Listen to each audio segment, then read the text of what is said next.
Hello, everyone. This is the Easy Allies podcast. I'm your moderator, Kyle Bosman, and joining us this week, Michael Huber. I love how you say this is. I always love that. Daniel Bloodworth. Hello. And Brandon Jones. Confirmation. Huber, I say it a different way almost every week. This is. I've heard that before, though. I like that. All right. I will try to commit to. Yeah, you do that one too. You're not listening to a different podcast. This is the Easy Allies podcast. You nailed it. Got on the right channel. You tried to find us, and you did. You made it here. Michael Huber, what is your goal this week? My goal is to celebrate October. How beautiful it was for all of video games. Oh. For all of video games. All of video games. Sure. It's a celebration. Okay. We're celebrating today. Yeah. We just got a handful of great video games. Yeah. I mean, I don't want to interrupt your goal or anything like that, but it is crazy to think we made it through October and nothing was disappointing. Nothing. No disappointments. Yeah. Everything really just worked out in October Yeah. in the world of video games anyway. Yep. Daniel Bloodworth, what is your goal this week? When somebody brings up Lego, if somebody brings up Lego, Yeah. I just have to respond and Lego my ego. Okay. Sure. I mean, I'm sure right now Jones and I are trying to think of ways to bring up Lego at this moment. Brandon Jones, your goal this week. I gotta watch the ums. My ums are getting out of control. Also a legit non-bit. I do not think I'm gonna get through the podcast without ums, but I will be writing them down every time. Oh, Okay. let's not go that Nice. far, man. This is good. Self-improvement. Sure. I'm going that far. Mine's a self-improvement one, too. I'm going to try not to mention my favorite band, Sugar Ray. I think it's just really interrupting podcasts. I just do it too much. Dude, distraction. I am not even. This is not a bit. This is no. You are not in a bit like right now. mine. Yeah, like me. I had a dentist this dentist I only went to for like 2 years. It was Yeah. a transitional dentist. Sugar Ray was his, like, Sugar Ray used to go to this dentist.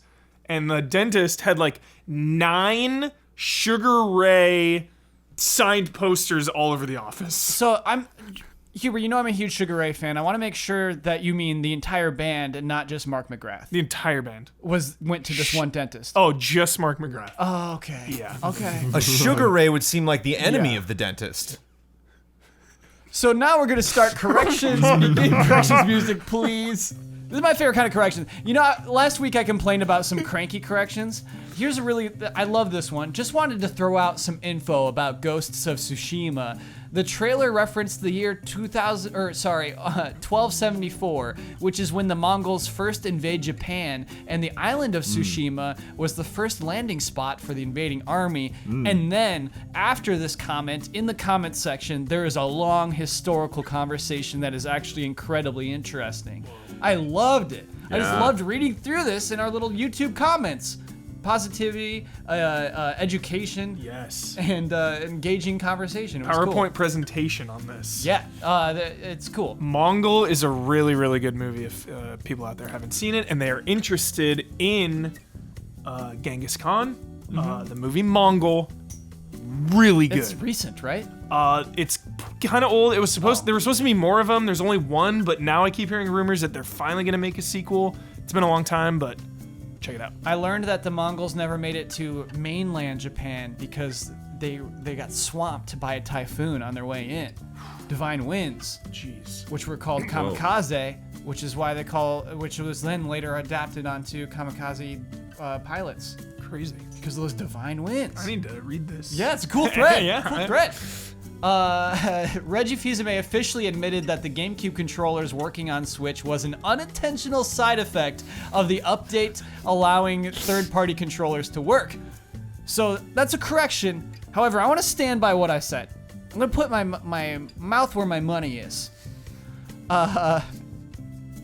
If there is no Smash Brothers announced for Switch within the first 6 months of 2018, I will then go on to, for a full year, wear a new hat on this podcast for teams, professional teams that I don't even like. For a year? Yes, a new one each episode. Whoa. That's a lot of hats, It's a lot of hats. Huber, I'm so sure. I'm so sure. And so what? You can send me a hat for a team I don't even like. I'm gonna wear it. And in fact, I can't. If it's a Giants hat, I can't wear it. This is a If it's crazy. a Yankees hat, I can't wear it This because is I a actually crazy like bet. that team. Yeah. It's not a bet. Are you sure? Are you sure you want to do this? Yes. Okay. They're going to announce a Smash Brothers game in the first 6 months. All right. You better hope. You look at me like I'm crazy right now. You're crazy. All right. You better hope. So yeah, Goodness. while the GameCube was like it was incidental that worked, I'm still so sure they're gonna talk about it. So, Count because the controller works, you think it's all part of the Smash Brothers plan? No, I actually believe Reggie when he said, "Oh, we didn't mean for that to happen." Actually, that's interesting. I totally believe him on that. Dimension waves are not the only new feature in Guacamelee 2. There's a new ability called Eagle Boost, which is a hooking mechanic which allows Juan to attach and fly through boost points in the environment, and new combat and movement abilities for chicken form were shown as well. All right. Why did we full Wow. play through Guacamelee 1? What a random pick. No, it's not random. Remember we did that? It was so fun. How fun is 4-player co-op? so fun. How fun is 4-player co-op through a Metroidvania game? Yeah, it was amazing. Yeah. So- It allows it. It allows room for 4 people. Like, it's kind of a beat 'em up at the same time. Yeah, that's a good one. Megalith is not the first project by Disruptive Games. The studio previously worked on the multiplayer components of Lost Planet 3, Tony Hawk's Pro Skater HD, and Tony Hawk's Pro Skater 5. Normally, I would trash a correction like that because, yeah, this is their first game. You're right. They worked on those multiplayer components, but Megalith is their first game. However, it's interesting that those are the multiplayer games that they worked on. Woof, that's a negative resume, right? Hey, we worked on the multiplayer in Tony Hawk's Pro Skater 5. It's like, There's a lot of explaining to do. Right. Maybe leave that one off. Yeah. But I mean, it's the kind of thing where I think you look at it and you know that team worked with Activision. They worked on a big game. No part of Tony Hawk's Pro Skater 5 is anybody's fault. Well, I don't know. That's a whole thing. A lot of comments. A lot of people were upset that I spoiled that part of Inside Out. I need to apologize to you that Brandon Jones did not bleep it. He made this decision there that he didn't care. So I'm sorry that Brandon did that to you. And also many comments just saying, why did they talk about Mario Odyssey? What? Let's talk about it right now. Let's do it right now. I'd love to. Mario Odyssey. But we can end Christian music there, actually. I don't make it clear, actually. I think we talked about it the very first podcast. I didn't make it clear what this podcast is. I don't frequently do that. It's just called the Easy Eyes Podcast. I could see how you would think we would talk about what's happening in our lives every week. It's not that. We just talk about the news every week. We have podcasts that are discussing games and our experiences with those games and our just critiques of those games, the nitty gritty. That's in a podcast called Frame Trap, which again, that title doesn't make a lot of sense. You can't see that title and think, oh, this must be the one where they talk about video games. Talk about fighting games. Yeah, exactly. So yeah, I realize that's confusing, and I forget that's confusing. But yeah, that's the reason why we didn't talk about Mario Odyssey last week, is that there was no news about it. I do have news about it this week, fortunately. That it's amazing. Yeah. And you better live it up with that hat. live it Does up it- with The a hat. hat. What do you mean? Because by it's that? probably never coming back. Oh yes. You know? I agree Oh, with you. sure. Like you think of the flood system in Sunshine. Yeah. Like you throw that hat at everything. Just live it up. Yep. Cappy. We gotta call Cappy by Cappy. Cappy's name. Throw Cappy around. Throw Cappy around. Feels good Enjoy to throw. Cappy while we got Cappy. You know my favorite way to start a podcast? Game announcement. Yeah, we don't have Yeah. that this week. We got bad news, and that's kind of the theme of the Oh, boy. core of this podcast. I got a lot of like bad headlines that are sort of they all kind of line up with each other. Huber, the way you nod kind of insinuates to me you know where I know we're going. one of them. Yeah, I know. Let's start with the one you know. What are we talking about? Telltale games. Sure, that's the most recent. Yeah. Earlier today it was announced that 90 people would be fired from Telltale who are working on future games. However, any of the games they've already announced are not being canceled. It's just they're lowering their staff. You know what? I should read the words directly from Pete Hawley, their CEO. Our industry has shifted in tremendous ways over the past few years.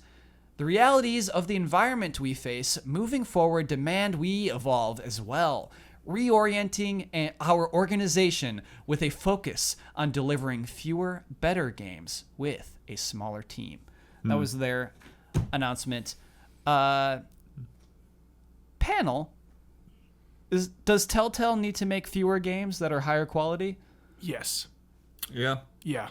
Absolutely. Doesn't sound like a bad idea. Yeah, that's kind of how I feel. I think there's a level of formula to their games that works, but at the same time, when they have multiple strings of those going on, multiple threads happening at the same time, I think a lot of people probably just pick one of those threads. I think there's a lot of people that don't, like they'll play The Walking Dead, but they might give Wolf Among Us a pass, or they'll play Batman, or they'll give Borderlands a pass, or whatever. So there's just been so many of them, and then like Game of Thrones, not that great. I liked Game of Thrones. I'm sure they got a payout for that, but it's one of those things that, like, if they can focus in on, because again, like, it's all about story.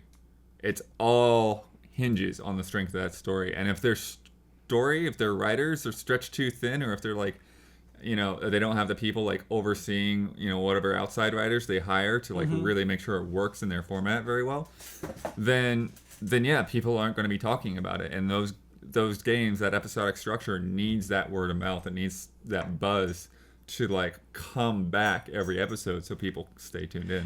Yeah, Jones, there's a part that I kind of don't buy of this description, that video games have changed a lot over the course of the past few years. I don't think that was the problem, is what I mean to say. I think that what I think about Telltale is I think there are good games. I really like Borderlands. That's the one that I like the most that they've put out. Even that ran poorly. And I think what happened is they got that Game of the Year. They got that Game of the Year straight out the gate with It wasn't straight out the gate. They had a whole bunch of stuff before that. Right, because it was Jurassic Park before that. Yeah, Back to the Future. They had Sam and Max. Maybe it was Sam. I'm trying to remember. Homestar Runner, I think, was theirs too, right? Like one of the earlier ones. Yeah. But it was just Strong Bad. Yeah. Yeah. Anyway, I think they got like that. Telltale 2.0 started with Walking Dead. They got that goatee, and they're like, we're good. It's all good. And then so Jones, I don't know if the game industry has really changed that much. Do you know what I mean? Where it's just like, oh, what you were doing now doesn't. You need to evolve. Do you know what I mean? I was definitely wondering when we got this influx, of Guardians of the Galaxy on top of Minecraft story mode, and them then announcing all of these sequels to Wolf Among Us and other things that they have done, and Walking Dead not only continuing with multiple seasons, but them doing the Michonne thing on the side, and I was just I wonder what trends they were paying attention to when they made those decisions, with really branching out to tons and tons of different varied, and I love the stuff that we're getting from Batman, but it just seemed so many projects for a company of that size. And so I was wondering, like, was this kind of a desperation play to try to maximize, the resources that they had, or were these projects just way too exciting to pass up? The idea of partnering with somebody like Marvel and DC for Batman, and just kind of having so many pots, on the stove at once. It's kind of like Activision and the Hero games. You got Guitar Hero, you're making money ridiculously, and you're like, oh, we just need to multiply this, we'll make much more money. Yeah. And it doesn't work like that always. You get a bunch of hero, you get band hero, and it's just like, this has nothing, this is no value. People will struggle to remember this on a podcast years from now. And so I think that's what happened. And so while it's awful, it's bad that this company of 400 people had to fire 90. That's truly bad. That's truly sad. I think it's probably a good move. And when they say we need to evolve, I think what that means is make the game engine more quality. Blood, I agree with you that the story is what it hinges on. Yeah. But it also needs to run well. Oh yeah, for sure. Don't even get me started. And it's one of those things where I feel like when I played them on the PC, I don't have those issues, and I don't know if they're just like, just running with whatever powers available or what, but it's like, it seems like when they try to squeeze it in onto other platforms, even a PS4, like, it just runs into all these issues. You have things crash a lot.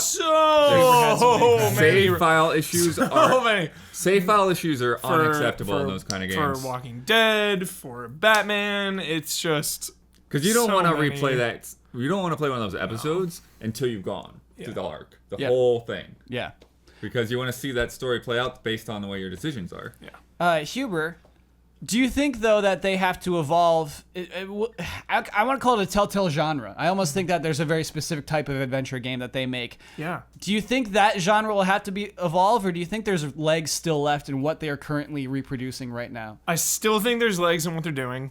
I think they need to change the engine first and foremost, to change how these games look and run first. But I still think they're like what they're doing is great because, like you're talking about story, these stories stay with me. I keep thinking about Batman all the time. Like I think about Walking Dead. The biggest disappointment, other than all the technical issues, was actually Walking Dead Season 3 because it just felt like you were running in place. It felt like they weren't too sure of where they wanted to go. It was kind of like this middle point of, well, are we going to really carry this on for a lot more seasons? Like, where are we going to go with this? Mm-hmm. Thankfully, they're only doing one more season now. Yeah. Like, that was Season 3, now Season 4 Walking Dead will be over. So I think Walking Dead Season 4 is going to be a big turning point for Telltale. Yeah, and I mean, I didn't intend to start with this one, but we're going to talk more about studios having to redesign the types of games they make toward monetization, dying genres, things like this. And so, you said this has legs still. Can you foresee Telltale still putting out story-oriented episodic games 5 years from now, panel? Can they monetize these the way that other studios are monetizing their games? Are they losing money in putting out strictly, I don't want to say linear because there are many options, but... I don't know. Like, they got to do something. Maybe they have to do something different because, like, I think of The Walking Dead Season 3 and nothing stands out. And I think that was the biggest problem. The things that would happen in Wolf Among Us and Walking Dead Season 1 and 2 and Tales from the Borderlands, like, these things used to be shocking. Like, oh, that character's going to remember that. Or like, oh, I did something and now that's going to affect this. That novelty has kind of worn off. Yeah. And now it's just kind of samey. So maybe they do need to spice it up and add some, because you do kind of walk around in some of them, Walking Dead, you'll walk around a little environment and like pick something up or go over here and have a little side conversation. Maybe expanding that somehow. Well, I think the path forward is to be able to branch out and not have every series feel like a different story in the same format. And I think one of the things that they've been playing with that I don't think's been particularly like the most successful is like the streamer choice options and stuff. Like going in ways like that to where, like, yeah, you can have more participation between you and the audience. And, like what we try with Batman. Yeah. But what doesn't work streaming, actually. Yeah, like have you experimented with that more? I'm trying to remember how that actually works. It works if you're in the living room. If you have a bunch of friends together in the living room, it works. Okay, correct. Yeah, but is right. Yeah, that's True Blood. That's kind of new thing. That's kind of interesting. Cool. It's finding something new. But for streaming, the timer you have to answer questions is so short. Right. Yeah. There's no way people have enough time to chime in. Mm-hmm. Yeah, Jones, how do you feel? Do you feel Telltale can keep doing story-oriented games in a world in which everyone's telling us that we need microtransactions and games as a service? Totally. I think the company is so specific. Going there and visiting with them and seeing how they operate, it seems like they know what they're doing, and I would be excited for them to get better at this thing that they're so good at in making these games that are so different from stuff that other people produce.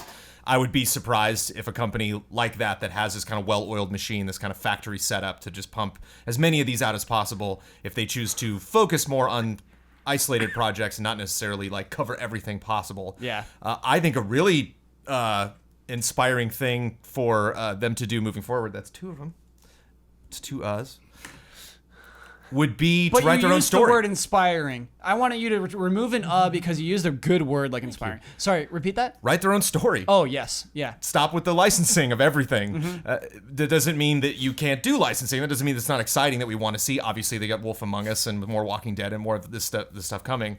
But think up your own narrative. Really, if you want to shake things up and you really want to take the format that you've established and do some really new, exciting, weird things with it, add some new features that haven't been, used in previous games. It'd be really exciting to have a brand new story, brand new characters. So I really have no idea what I'm doing going into this, and no idea who I should trust or what decisions I should make. Because even playing something like Batman or Game of Thrones, I think those are the two main things that turned me off from Game of Thrones. Was one, super jarring seeing these actors as cartoons. Yes. And two, that realizing that this is going to have absolutely no effect on the show, no effect really on that this family was created just to have all these bad things happen to them, but it's not really going to come back in any meaningful way that you'll see resonate on the show. That's fair. Jones, I think I'm going to go out and say Guardians of the Galaxy has been a misstep for them.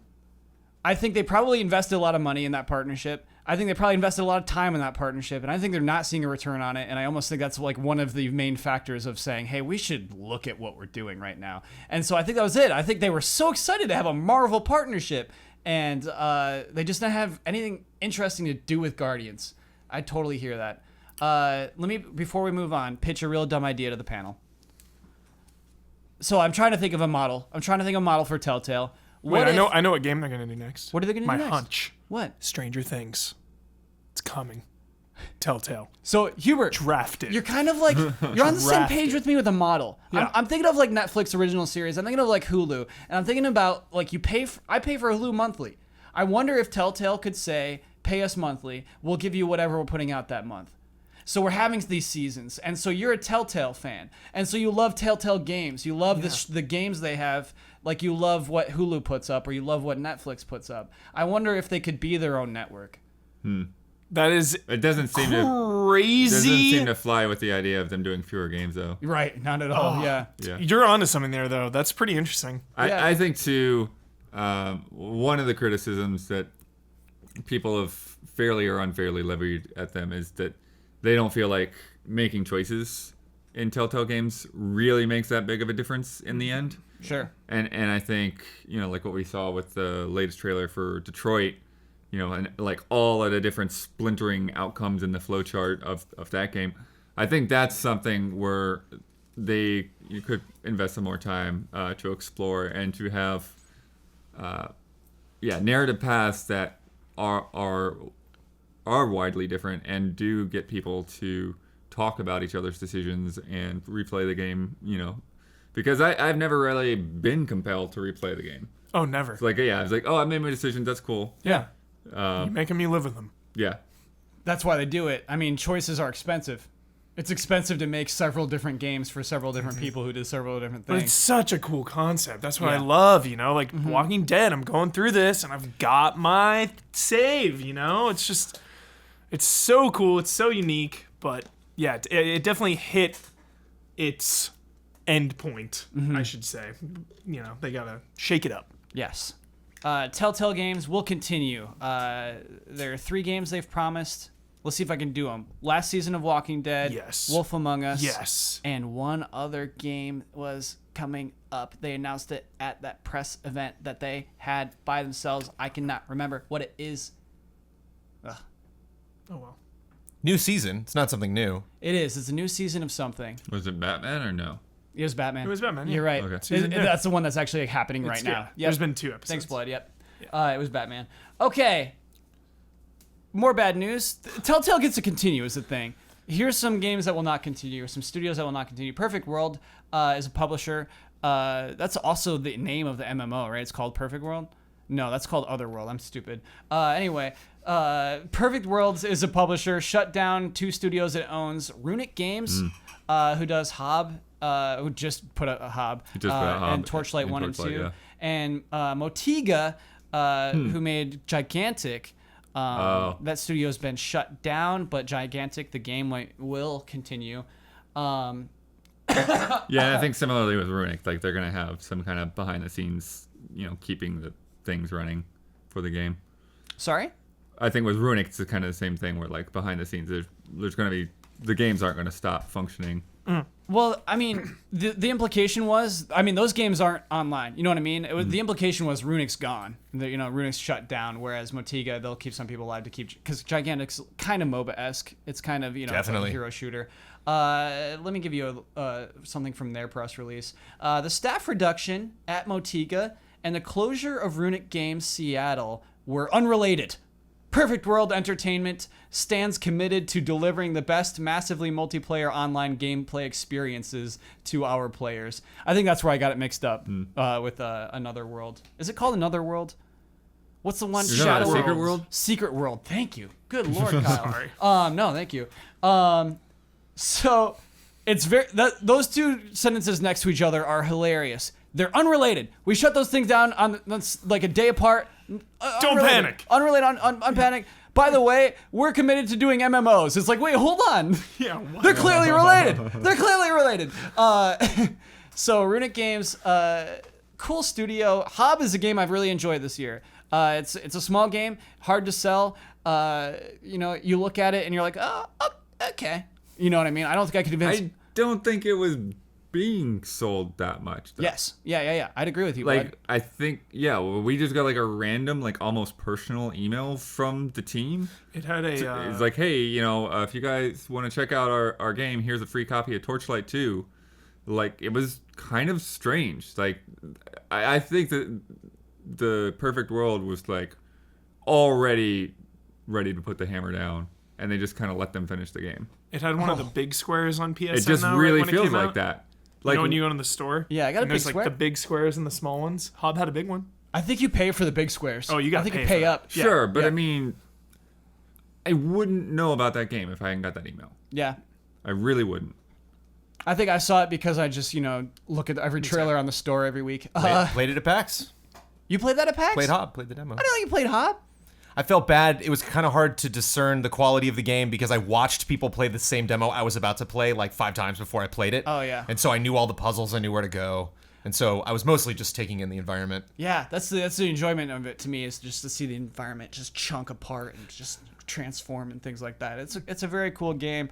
I get what I mean. It's just so sudden. I think we're just a month away from the launch. Studio's gone. Hob and Torchlight. Like, Yeah. Torchlight's big. Yeah, I thought Torchlight was big. Torchlight Yeah. and Torchlight 2. Those are Diablo-esque games. If you're not familiar with it, I mean, they're Diablo games. You could almost call them just straight up Diablo games. Dungeon crawlers, yeah. Dungeon crawler. But I mean, it's so Diablo-like, just even the way you like inventory and you just set things on your characters and stuff. But interesting evolutions. It's not fair to call it just a Diablo game. And so they really went out on a limb to make Hob, and it's just, this is the kind of thing that crushes me. They make a game that I find personally interesting, a single-player game, fairly linear actually, just gone. Sad. Yeah. It's really sad.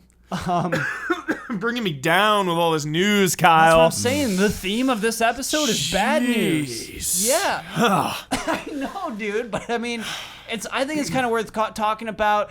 I mean, we talked about this on the podcast 2 weeks ago when we talked about Star Wars getting canceled at Visceral, and we had all this. And how big is that? Yeah. The biggest property possible, Star Wars getting canceled. Right. So. And we were a bunch of podcast people jumping the gun. We were being premature talking about the death of single-player games. And it's like, well, lots of stuff is stacking up still. I mean, Gigantic isn't a single-player game, which I think is interesting that also got axed. Did anybody play Gigantic here at the panel? I don't think it had that much traction. I did, and I don't want to say this is related, but it was without a doubt one of the most frustrating demos I've ever done at a show. Whoa. It was a very rule-heavy game, and it was a very hard game to explain in a very short amount of time. Yeah. I did not know what I was doing and kind of wanted to just enjoy the game. Kind of wanted to just, I like this character I'm playing as. Let me just jump around and do stuff. And the rules for the match were constantly being yelled at us by the team. Like, no, you're playing this wrong. Go do that. I'm like, what? Because there's like big monsters that are on your team, but like I felt no connection between myself and the monster. There were like really various conditions I had to unlock to then allow the monster to do a thing, and there were only times where we could damage the monster. So like there were moments in the match where the devs were just yelling at us. They're like, "Now it's open, go get it!" And I'm on completely other side of the battlefield. I'm like, by the time I get to the monster to do damage to it, it's not gonna be enough time. Or should I go back to defend? Or I don't, it's very stressful. The game itself has had a pretty crazy life. Cool style, very colorful. Yeah, when it was first introduced to us, it was a Windows 10 exclusive. Microsoft was going to publish. They dropped it, and then Perfect World picked it up, like midway through development, and they released it officially early of this year. Weird life for Gigantic. Very confused about when it actually launched. and what? Oh, yeah, This was in absolutely. early access kind of for a while, and I Right. kept seeing that's new a lot of trailers and games. getting updates, but this- didn't really secure like here we go. Now it's the official build up to launch. Well, I mean, the things you described, Jones, the frustrating demo, I think would be the case for any MOBA. You know, if you're dropping into League, Yeah, suddenly, sure. and somebody's Yeah. like, "Here, well, just go, just Yeah. hop in." You have to play for hours it's to gonna be like the get same thing. comfortable. And I wonder if MOBAs are a new MOBA. I wonder if a new MOBA is not a viable model anymore. I wonder if people aren't chasing that anymore. Have we already moved on from MOBAs? What's the blood? Not Battleborn, but Battle Cry. Paragon. Cry. And that's Bethesda's. And that got canned. Yes. But Paragon So that is, was Bethesda maybe ahead of the curve. Yeah. You know, Paragon's- seeing things slump a little bit. Paragon's pretty new, and Paragon has life. Yes. Paragon's doing really well. Yeah. So Wait, Paladins? Paragon. Paragon. Oh, Paragon is on Reels. Yeah. Yeah. Oh, yeah, you're right. Yeah. Wait, is it doing well, though? Yeah. Be real with me. Is that game doing well? I see people talk about it all the time. People playing it on PSN. People talking about it on Twitch. It's not Okay. like huge. Yeah. But like enough to where I notice it every once in a while. Sure. Yeah, I didn't bring it up on this podcast. Amazon outright canceled its esports game. It wasn't a MOBA because there was a ball. Do you remember that? No. Yeah, Amazon Studios came out and say, we're making several games, and the one we really want to push is this esports game, where it's kind of like a MOBA, but you're pushing a ball into the other guy's court. Nobody remembers this I game? don't even remember this. Yeah, exactly. I mean, it's why we didn't cover it on the podcast. Oh my gosh. But yeah, I wonder if we're all trying to chase PUBG now. I wonder if we're all trying to chase a Oh, new thing now. sure, You know, sure. I just it's weird. I bet. I think probably if people are going to introduce new MOBAs, they're going to be like Heroes of the Storm, or it's just, Yeah. let's get a bunch of characters that people already know and throw them in together. You know, I haven't even heard that much about Smite lately. It sounds like they're doing this weird rebranding, like spin-off game. Smite was What? big for a while. Yeah. Smite Yeah. is rebranding? Like there's like another side game or something that they have going on that they seem to be putting a little bit more focus on in terms of promotion right now. Okay. Shaking it up. There's just like Battle of the Gods or something like that. But then like, isn't Smite already Battle of the But Gods? Smite is all, yeah, Yeah, exactly. like- That's all right. Okay, Smite. Yeah, it's funny. So sorry, I don't know actually know much about that, but it's just, yeah. No, it's okay. I want to talk about positive things while we talk about studio closures. You know, I want to talk about models that are, people are adapting to. It's interesting to me that there's a Dota card game happening and Elder Scrolls card game. I think those just lend themselves to microtransactions well. You know, they lend themselves to a and they model. can last forever.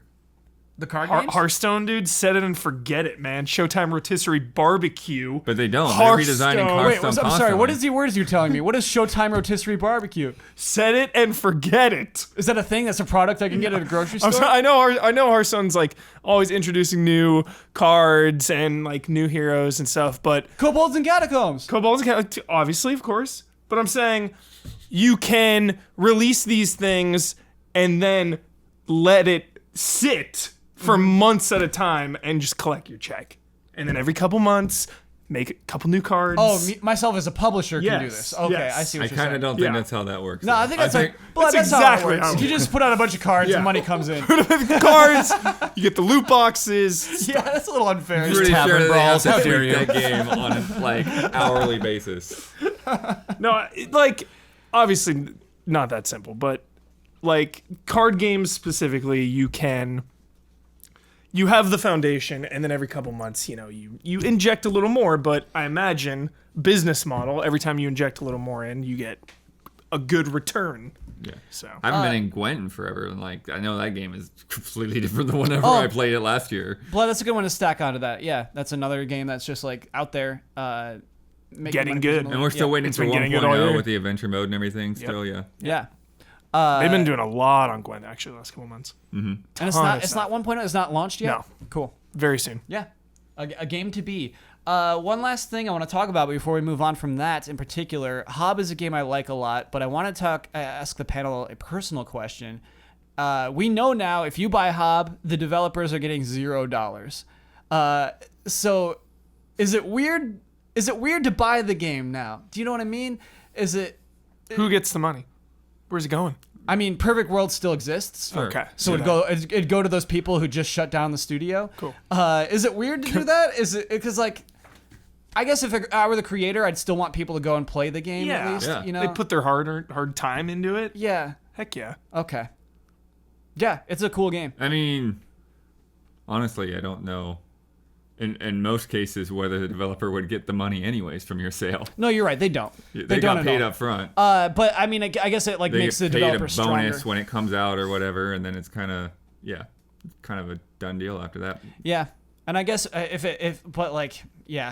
the idea is that you feel good buying a game because it like helps the studio, it makes the studio look good, and they can spend more money on their next game, and they can continue to thrive. And so, to spend money on a dead studio feels so weird.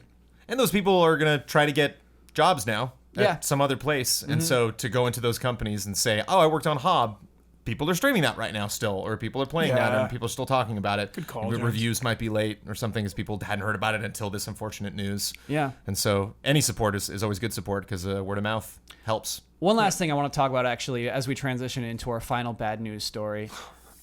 I think the main character of Hob doesn't look interesting enough. Yeah, he's like the rock dude or whatever. He's Yeah, got, like, just the has big one big arm. robot arm. Yeah. Yeah, it's like, is this Hellboy or? I think you need something dramatic to draw people into Hob. I think if Hob was orange, it would have sold better. I don't even know if the character is named Hob. I think if that main character was orange, the game would sell better. Isn't that crazy? I just think like it's a matter of standing out. It's like Bastion, man. I look at Supergiant.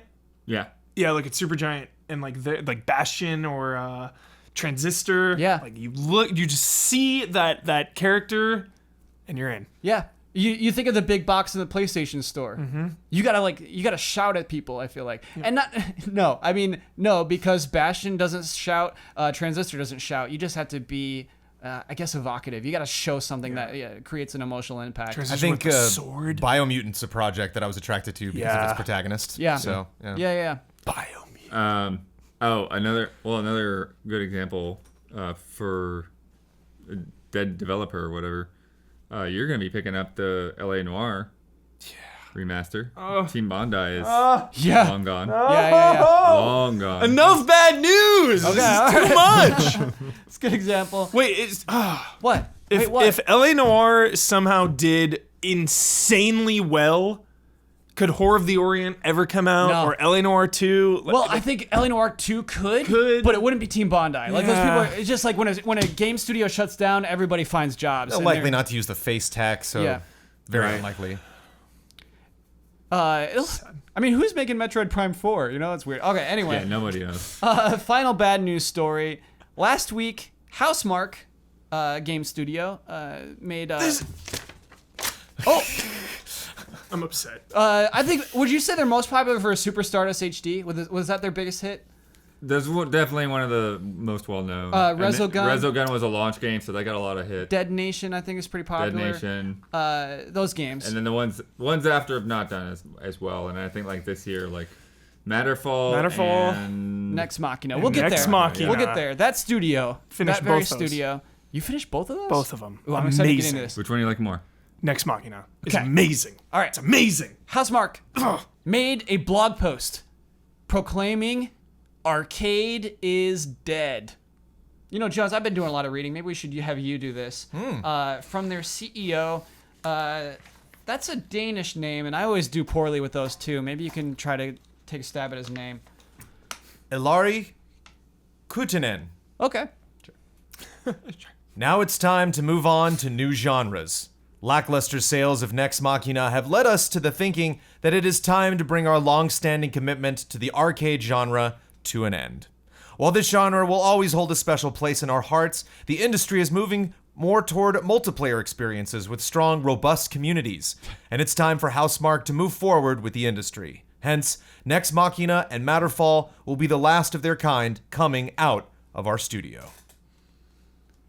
So yeah, Devastating. It hurts. a studio who made many twin stick shooters that are pretty sweet is saying They're so good. went out of their way. No one asked them to make a blog post about this, saying going forward we're not making those anymore. We made the best ones we could. In this article, in this post, he goes on to say that the Metacritic was 88 for Nex Machina. It's one of the best reviewed games of the year. We got one of the pioneers of the twin stick shooter genre, who I think worked on Smash TV. Thank you, Smash TV, Huber. Well done. To make this game. So it's not our fault. The genre's dead. The only reason we're not making money is because people have moved on from the genre. Huber, do you buy it? Yes and no. Okay. I mean, That's the right clearly answer, a lot of people didn't play this game. Mm-hmm. Like, what does that tell you? People are moving on to, what is it? Robust online communities? Yes. Is that? Yeah, we all want to be part of robust online communities. We all want our PUBGs and our Fortnites and our And they actually might also be looking at like Rocket Destinies. League. That might be on the same tier as they are. Yeah. I think they might be looking at Rocket League with its robust online community and multiplayer. Yeah. I think there's a few things. I mean, top of the list is 2017. It's there's so many games. Like, we're just all just struggling to play games that we want to play. And I have nothing against Nex Machina, but I just haven't had a slot to like, I'm going to wedge that in there because I want to finish her. I want to finish Nex Horizon. Machina I want to finish is Persona. I want to finish Zelda. Nex Machina is the perfect wedge game. When you have time to kill. But when you have time to kill. That's the problem. You don't have that time to kill. even if you just sometimes I'm staring my games dead in the face. I'm looking down at Wolfenstein. I'm looking down at Persona. I have time to kill. Those are a little too intense right now. I'm going to play my arcade twin stick shooter for like 30 minutes, 45 minutes. Yep. But I think with that, like, a lot of people just pull out the phone, play something on the phone that's probably not as good, not anywhere near as good. Jones, here's where I want. Sorry. And what we were talking about, what? It was on the podcast weeks ago, where they were talking about how many games came out in the store, in the PlayStation store. Do you remember? Like, their release was like way down the list. That was the email we couldn't talk about that Damiani forwarded to us. Oh, is that it? Yeah. Oh, Damiani tried to bring that up. Yeah. And I said, Blood forwarded that email to us. We can't talk about that on the podcast. Do you not remember this? No. It was somebody's... Damiani did this too on the podcast. I'm like, Damiani, don't! That was an email that was forwarded from Bloodworth. But yeah, it was a developer who was concerned about space, about just recognition, just being seen, which is so hard. And Jones, this is kind of why I want to push back on this. I kind of want to say, yeah, you got an 88 on Metacritic, but you could have done more. More what? I think Resogun is a more visually appealing game from a first glance than Nex Machina is. Resogun had a huge advantage in being a PS4 launch Oh, yeah. game. And when Blood talks about, like, Huge. it's 2017 now, like, launch, that's the Yeah. first game I played on my PS4. Me too. Yep. But it's simple. You can instantly recognize what's happening. And I think when you look at a Nex Machina screenshot, it's like, what is happening here? Mm-hmm. And so, Jones, I think that's kind of an outlandish opinion that I have on this. And so I want you to talk me down. I want you to say, no, Kyle, the genre really wouldn't support, this community really wouldn't support Nex Machina right now. They did everything they could.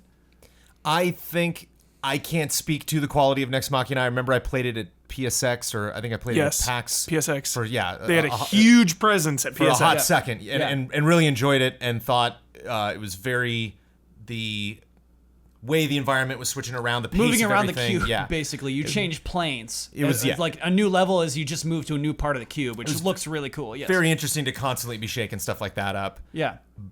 But I think the main thing I worry about of them talking about, we got to go out there and find robust online communities.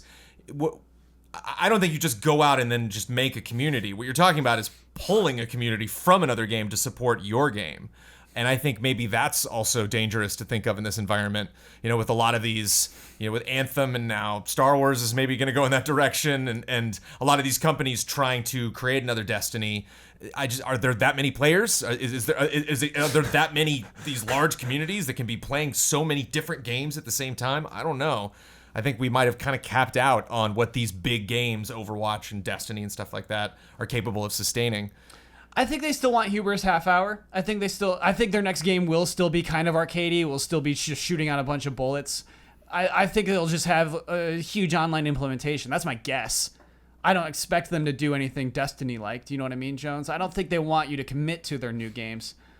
I wonder, though. I don't know. I can't tell from looking at Nex Machina what the obsessive nature of that game is.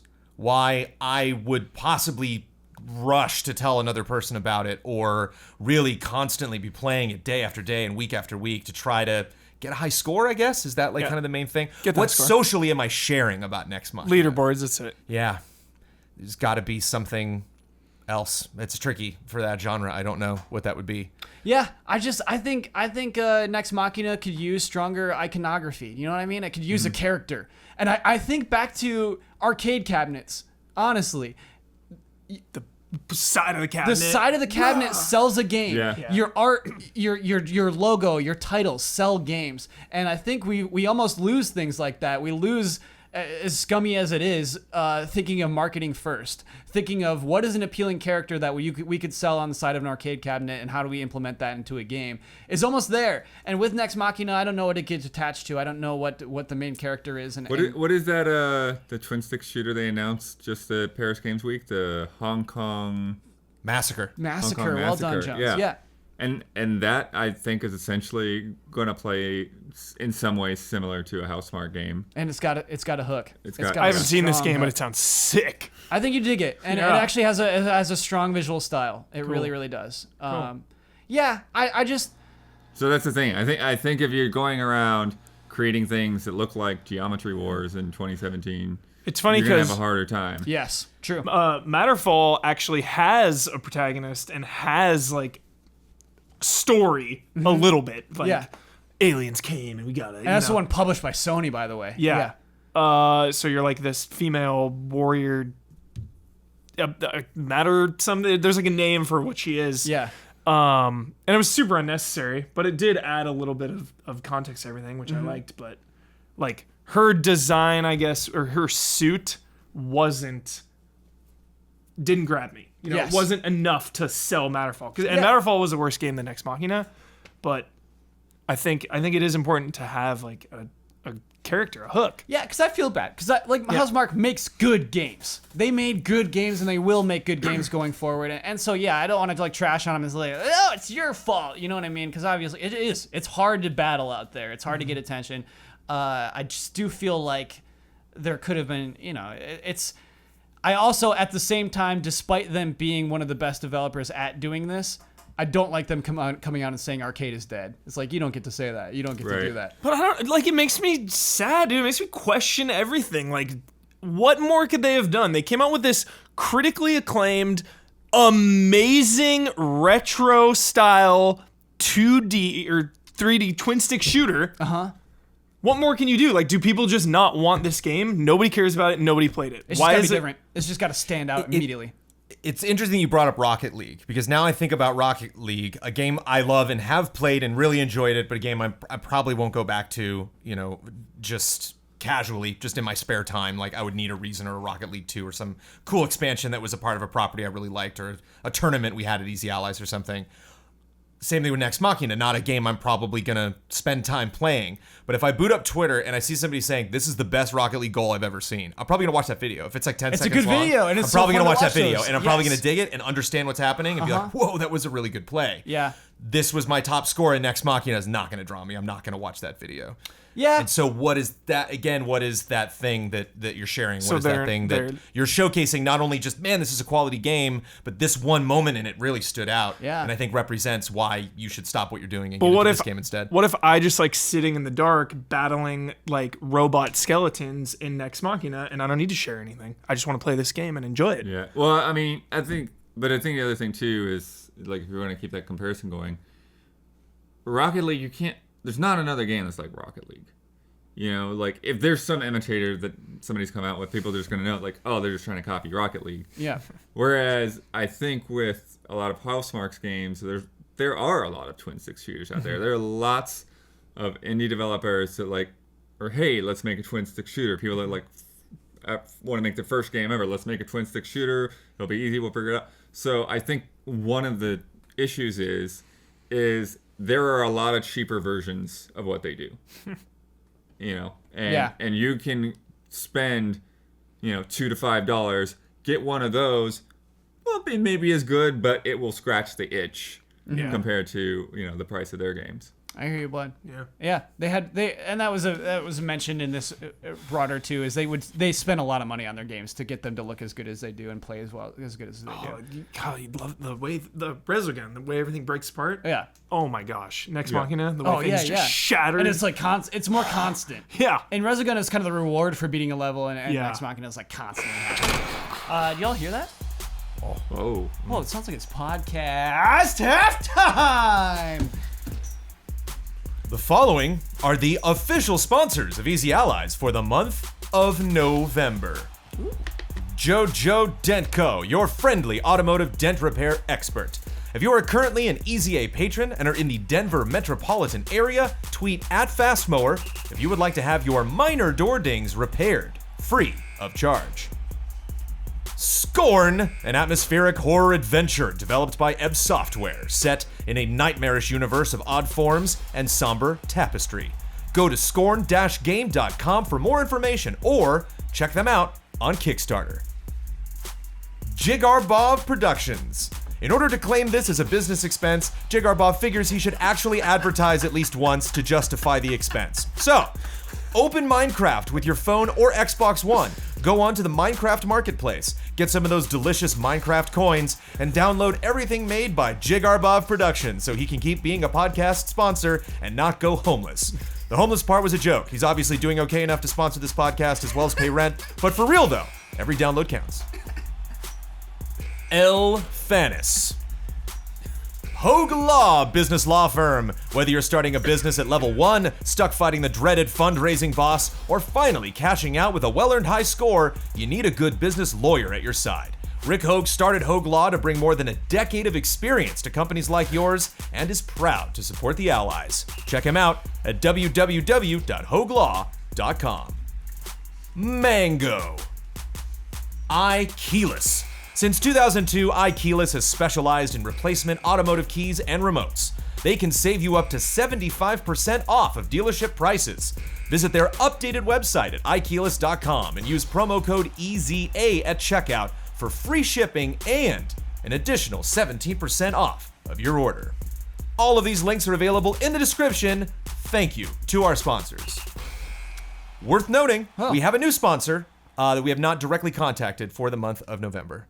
So you will get that November sponsor next month, and we will hopefully continue their sponsorship for one extra week. Oh, okay. So going into the month. You get your 4 weeks. You get your, Yeah, okay. You get your 4 weeks for sure. Thanks, John. But thank you so much to that sponsor. Yeah.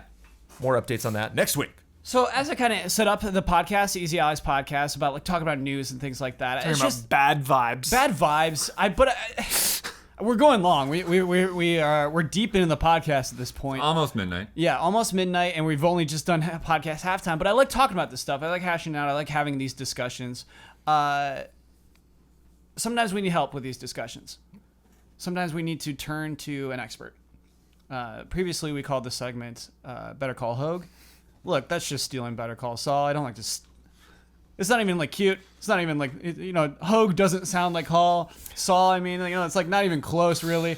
So now this segment is called... Wait, you know what Hoeg sounds like? What does it sound like? No. Do you know what Hoeg sounds like? No. Oh. What? Oh, I thought you said he doesn't sound like Saul.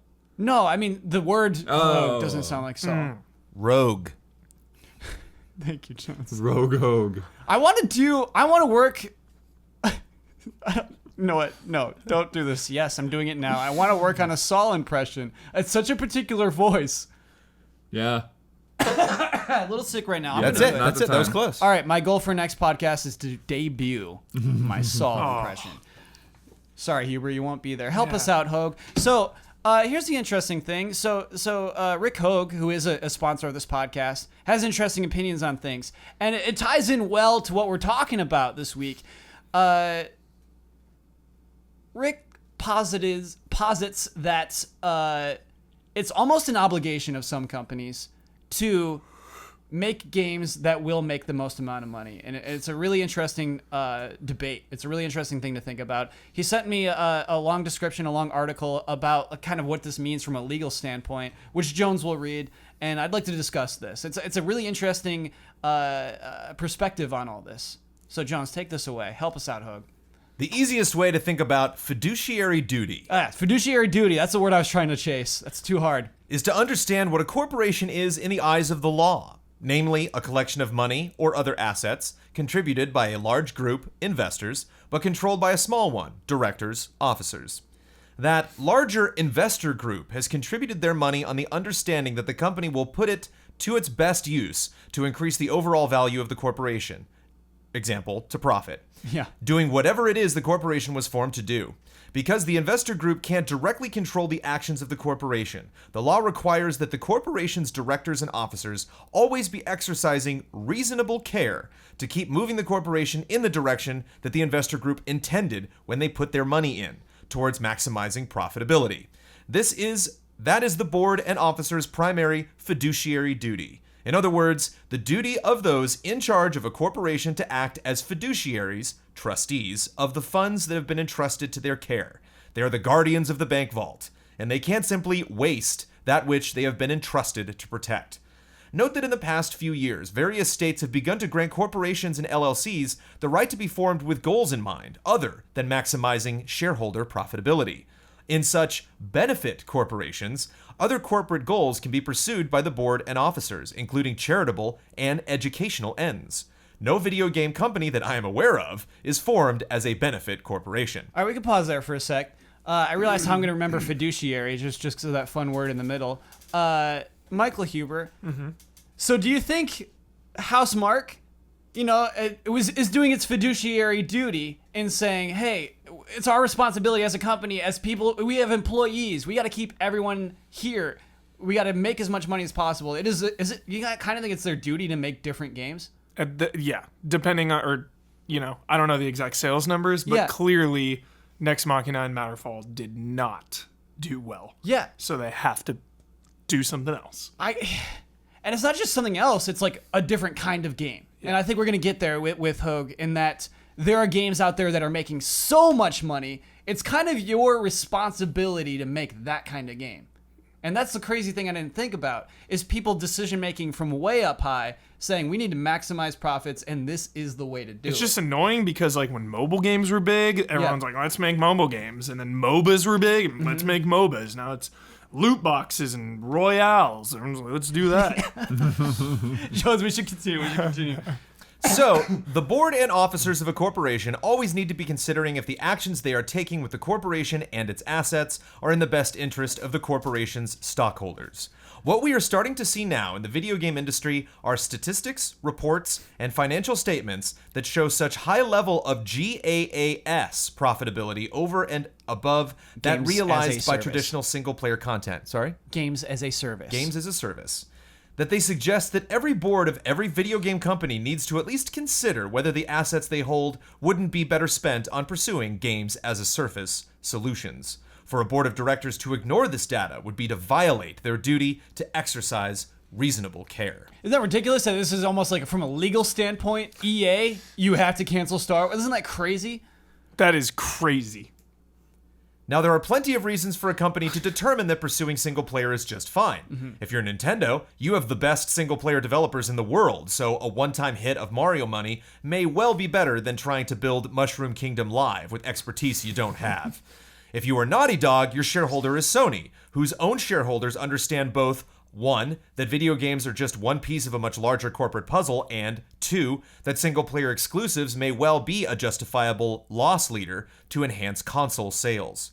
Finally, if you happen to be a true independent, owned by only a single individual or small group of like-minded folks, you can do whatever you want because the duty you hold is to yourself. There is no one to sue you if you aren't quite doing the optimal thing with corporate assets. So in short, most every company's board and officers, save for the true independents, need to worry about meeting their fiduciary duties, though some may determine that they meet them simply by staying the course. The present pattern of the data coming out of the industry, however, makes me sympathetic to the EAs of the world from a legal perspective when they see these tailwinds. I personally don't agree that we are destined for a games as a service only multiplayer future, but by law, these folks have to analyze the data they are getting carefully and consider the possibility. Clearly, EA has determined that games as a service is where the money lives. Yes. Yeah. And many others, as we have talked about, are determining that's where the money is. Yeah, I love that. I love that this idea of fiduciary duty. It's not a thing I've ever heard of until this point, until Hoeg brought it up. But it's a perfect way to explain, I think, what we've kind of been talking about on this podcast for a while. That it's kind of, yeah, it sucks. We don't like to see that stuff in our games. It's ruining some games. It's ruining NBA 2K18. But it's weird because it's the responsible thing to do from a publisher, to ruin their games. That's what's insane. That's what's so crazy. I don't know where to launch from that panel. I don't know. I'll tell you where to launch from that. Okay, Jones. It doesn't change how you communicate this to your audience. I don't care why you're making the decisions that you are. Communicate that to your audience. Yeah, we have the and wonderful you've Rick always said Hoeg, this, which I like, who's yeah. brought this down to a level we can understand. Yep. Who's starting to actually humanize these big companies, where you're realizing, wow, they do have a lot of responsibilities, and yeah, they do have to speak to a higher power that is giving them the assets to run the business that they're running. And so it really makes sense, but we have to understand this in a situation completely outside of the messaging coming from the company in question.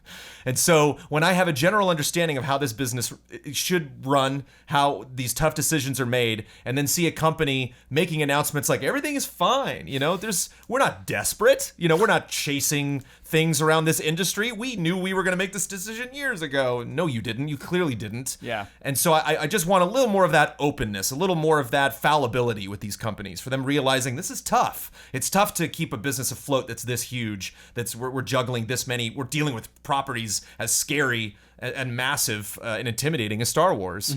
I don't get that vibe from them. Yeah. It just seems like they're staying the course, like you said in quotes. Yeah. It doesn't feel like that. Yeah, it's difficult because it's implementing these kinds of things into creative medium is not cut and dry.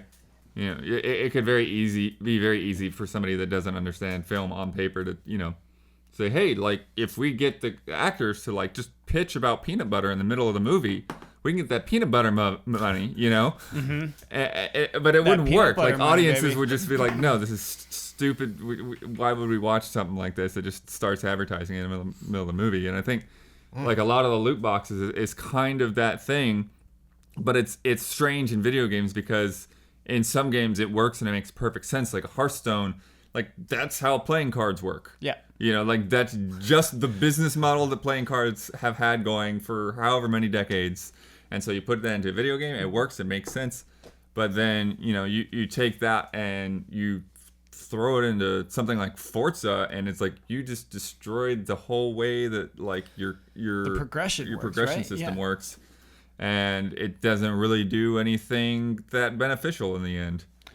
This is a huge aside. You said for decades, and I wonder what the first card game is where there are packs, where it's randomized packs. Is it Magic? Is it just baseball cards? No, you can't play a game with baseball cards. Sure, but you what bought are you gonna baseball get? cards Yeah. and collectible pack. Yeah. I wonder if Magic the Gathering is like the first ever PAX game. Anyway, sorry, that's not at all having anything to do with your discussion, with your point, Blood, which I think is really strong. I had collectible Rambo First Blood Part 2 cards. Dude, sick. With a whole stick of gum. Yeah. Yeah. I think it's really interesting. I think you can't be too discouraged because of the way it ends, in that, hey, if you're an independent developer, you get to make whatever you want. You can go creative expression. And also on that point of exclusives and what we are seeing, Ghost of Tsushima exists not to make money. That exists to make the PlayStation 4 a more appealing product. And so it's allowed to be what it is. That title is bad. That's a bad title, and if you want to like make money, It's a rough one, yeah. Yeah, I mean it's a good title. Excuse me for what I'm saying. It's a bad mass market title, and so yeah, I think that it's kind of along those lines. It's weird seeing people that I know are so into that has now moved on to their number one anticipated game, and they're like, "Oh, did you see that Ghost of Tsushima trailer?" Yeah. It's like you are the number one fan for this game, and it's still tough for you to bark that out. The Evil Within 2 single player game. Yeah. Beautiful. I wonder how Bethesda works Packed with this. with Yeah. content. Packed with content. New Game Plus. Yeah, but Unlockable Bethesda difficulties. has ZeniMax Wolfenstein. Yeah. over them. Yeah, Yeah. Bethesda doing it right. a lot of corporate. I think Evil Within 2 is a really fun outlier. I think it's a totally fun outlier. I mean, I guess it's. But I mean, it's not just that. It's Wolfenstein Doom. 2. It's Wolfenstein doesn't have any Doom kind of packs. Doom right? had multiplayer, but Sure, but it wasn't the main selling point of that game. correct. Yeah. But Wolfenstein 2, no multiplayer. Yeah. Oh goodness. Ooh. Uh-oh. I pushed my pocket too hard. Siri's trying to talk to me. Talking to us. Yeah, I guess they I don't support even those use games Siri. with. That's I was like, what? I think they have pretty good DLC models with those games, in that they're kind of like story expansions. I think for Bethesda games, you get some good stuff. Yeah, post-game. Fallout's had a lot of expansion model going on. Yeah, Yeah. and really successful in that. Wolfenstein had its standalone They've game. been, they've been trying to do the sell the mods thing. That's been what they've been. If we get into the dirty business of marketplace, Bethesda, yeah. Which is funny. I think. But I just go ahead. No, I just love that so much more as a consumer. I love that I get this game. I can play it and finish it with no strings attached. I just get my Evil Within 2 or my Horizon and Yeah. I play it and I have a good time. And months later, Resident Evil 7, months later when they release something else, then I'll come back to it and pay for the expansion or the DLC just like that, versus we want you to stay around, we don't want you to go anywhere. We got these progression boxes over here. We've got this stuff. We don't want you to go anywhere. All right, so And that's where it's going. It's going Yeah. harder towards keeping the gamer attached to your game rather than like, here, play it and come back to us later when we release more stuff. Let's be It's bigwigs right now. Let's be bigwigs for Bethesda. We're looking at Elder Scrolls 6. It is our fiduciary duty. Sorry, I can't. Anyway, it's our fiduciary duty to optimize our profits. Skyrim sold very well. Look, that sold great, but we could make more. We owe it to our investors to make more on this game. Do they have to look at microtransactions for Elder Scrolls 6? Is that their duty? Is their fiduciary duty? I kind of think it's not. I think it's not because Skyrim sold so well. I think as you're saying like stay the course. I think for Skyrim you said that one sold bonkers. Like don't worry about Multiple times. Yeah. The story of Skyrim keeps coming back again and again. And so many the VR and the Switch and Yeah. this remastered and So That it's is their interesting. fiduciary duty is Yeah. to re-release it. Yeah. That's- Huh? Yeah, you're kind of right. Don't put it on every console right away. Yeah. You do it. If money's on the table, it's your duty to. Yeah, it's funny. It's funny. Yeah. Yeah, because going again back to my dumb peanut butter money example, it just it's one of those things where you also like you have to weigh the risks of like, is doing this going to cost us more Yeah. than we're gonna bring in from it, and I think that is one of the biggest difficulties with microtransactions because it is sort of free money in a way. Yeah. It is like it can do like cost very little, have very little damage, and have very few people actually take up on it, and it's profitable. That's what I meant to say when I was ranting about Hearthstone, which I have a very complex relationship with, is I would like to know the budgets and the costs to create these new cards, because it's not some crazy graphical engine. Obviously you're paying for the programmers and the artists making the cards and everyone testing the new cards. Obviously there's a lot of stuff going on there. Voiceover. But I would love to know like the real nitty gritty costs of putting one of those out versus people logging in every day, buying card packs. Yeah. So Well, I mean, I think that's why the Elder Scrolls card game is being made. I think that's why the Dota card game is being made. yeah, Yeah. it's too much money. Yeah. It's just too much money to say much no money. to. Yeah. You just got to find a way to make it work. Yeah. Because that's too much money to say no to. I want to talk about some good news real quick before we get to Love and Respect. What's up, Jones? Good news. I'm excited. Oh yeah, we got some good news. Segment's called Quick Biz because we got some sales reports from Take-Two, from Ubisoft, and from Nintendo. Let's start with Ubisoft. Sales are up 65%.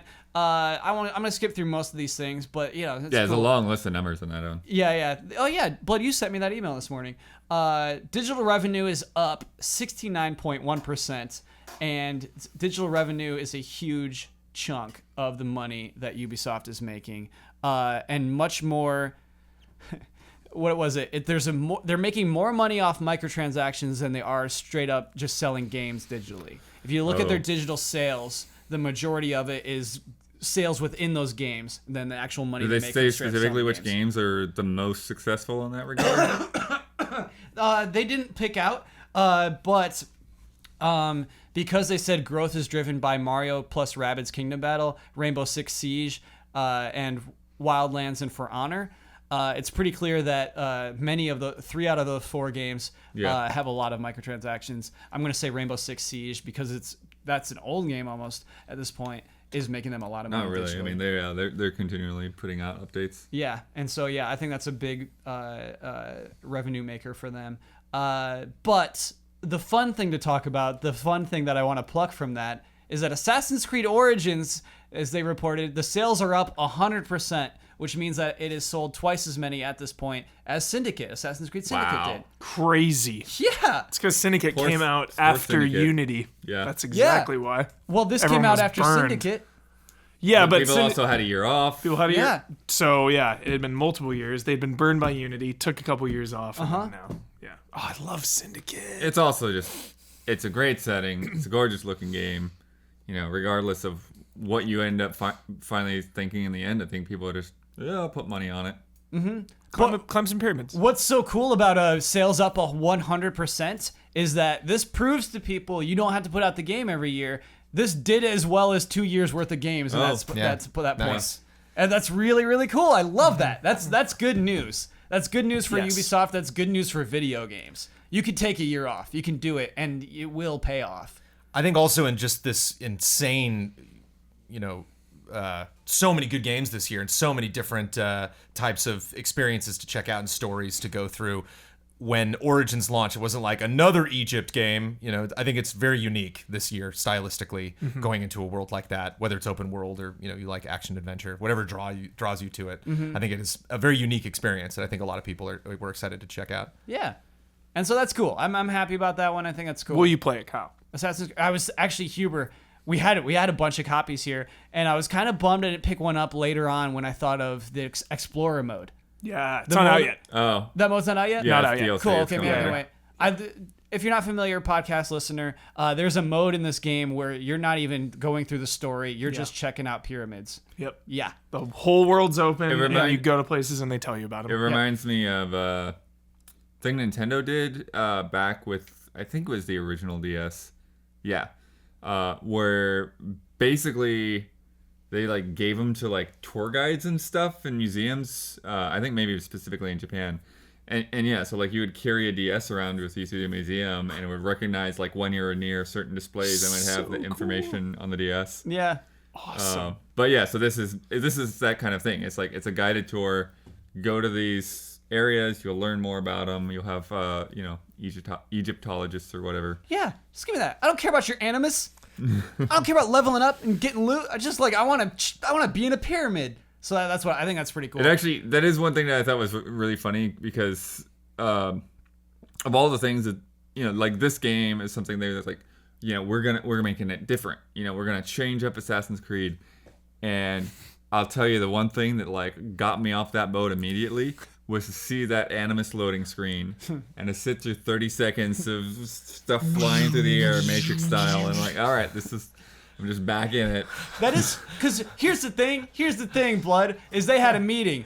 They took a year off. Let's reinvent Assassin's Creed. What should we do for the loading screen? Somebody said, why don't we just do that thing where we're always, shut up! That one person, shut up! Think of anything new. You could have had your it's so Explorer funny. mode type things in there. You could have had fly-throughs of stuff. Why don't we just do that thing we always do? Okay, yeah, that's the best idea. Go with it. That's crazy. You're right, Blood. That is crazy. Ugh. But anyway, congratulations to Assassin's Creed. Congratulations to Yeah, it's Ubisoft good. for taking a year off and getting rewarded for it. Nintendo sell-through of the Nintendo Switch over 7 million. Sell-through means not just 2 stores, but 2 people, 2 hands. Yeah. Crazy. And sell-through of Mario, 2 million. That's not all with Mario though. That is the fastest selling Mario in the U.S. Selling Mario. Fastest selling Mario in Europe, but not the fastest selling Mario in Japan. Strangely Oh, enough. interesting. Yeah.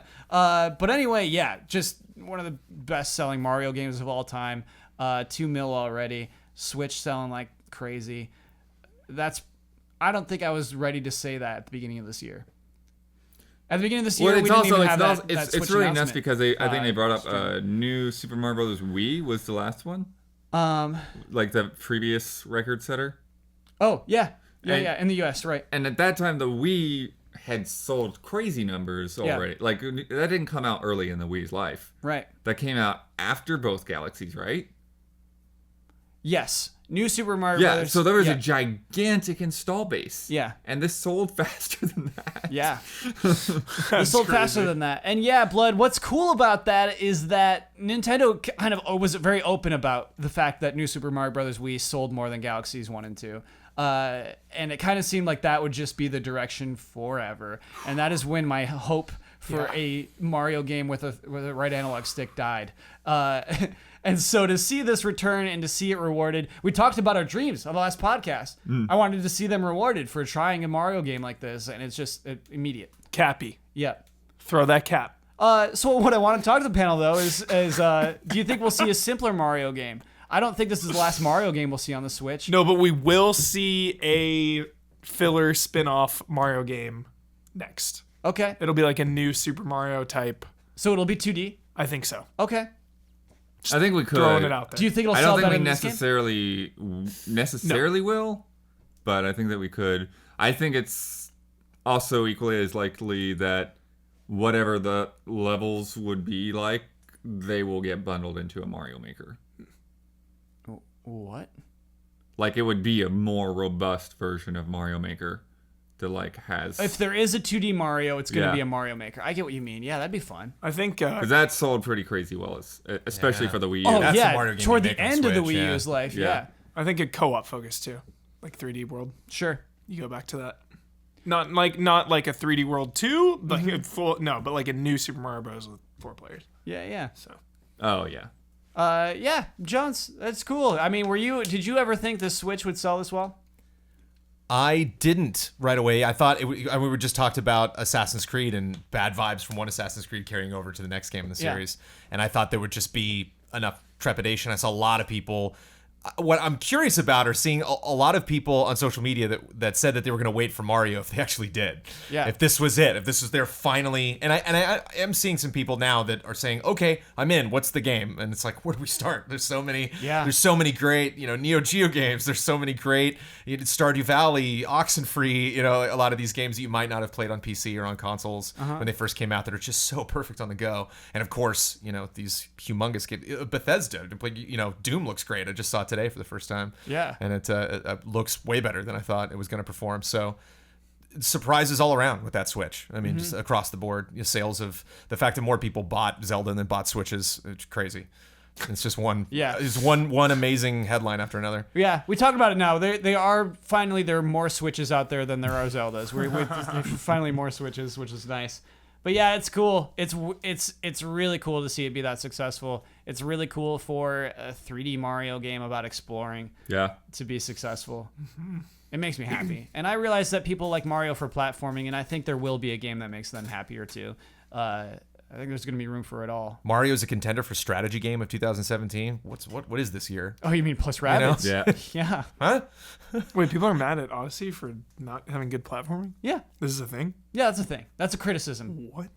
I get it. I mean, I get it. But look, Dude, I there's got 999 moons. So many of those moons have like crazy platforming. Yeah. Not all of them, Yeah, but a lot of them. Some are nuts. What? Some are very nuts.